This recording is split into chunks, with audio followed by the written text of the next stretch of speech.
Baliktad na si Sir. Hello guys, it's rainy Sunday again.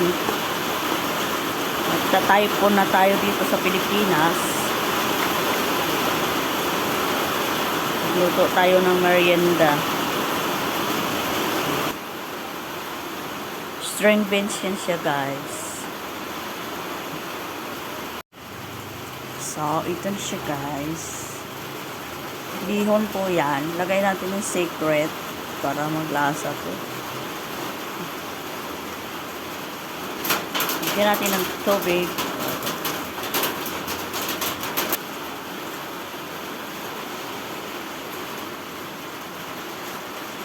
Ito simple lang po guys. Itong sa taas ng cabbage ay sotanghon po ito. Takpan natin saglit, pakuluan lang natin. Lagay tayong oyster guys, another pampalasa.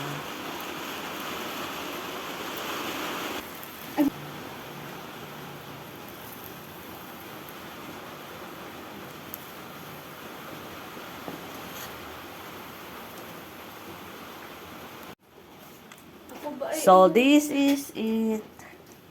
And thank you sa pagsama sa aking cooking show. Take care, lahat kayo at mabagyo. See you again. Yan na. Sarap may lemon to.